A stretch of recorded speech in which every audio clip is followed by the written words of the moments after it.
در پی تحقیقات اگنتی ملی تفتیش جنایت‌های بریتانیا، دادگاه این کشور اعلام کرد که 650 میلیون دلار لوکا فیلات پسر سابق سروزیر مالدووا ولادیمیر فیلات حبس شود. روز 7 فوریه اگنتی ملی تفتیش جنایت‌های بریتانیا اظهارات پخش نموده تاکید کرد لوکا فیلات از حساب پولی که پدرش با راه‌های غیرقانونی به دست آورده است به مبلغ 500,000 دلار یک منزل را در قسمت غربی لندن اجاره گرفته است. ولادیمیر فیلات در سال 2016 به مدت 9 سال از آزادی محروم شد، زیرا در دوره سروزیری او در بین سالهای 2009-2013 1 میلیارد دلار بانک‌های مالدووا بینام و نشان شد.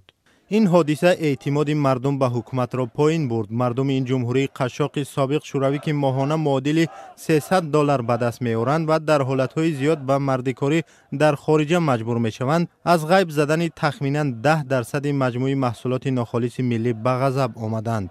هزارها نفر پیوسته با تقاضای برکناری حکومت و مجازات سروزیر فیلات در مرکز شهر کیشینیوف پایتخت مالدووا می شدند.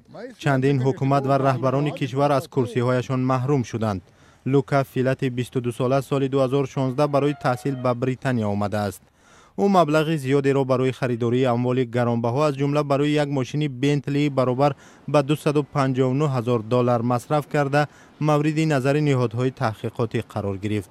اگنتی ملی تفتیش جنایت‌های بریتانیا میگوید لوکا فیلات درآمد رسمی ندارد و پولی که به حساب‌هایش آمده است از نام شرکت‌های در ترکیه و جزیره‌های کیمن فرستاده شده است.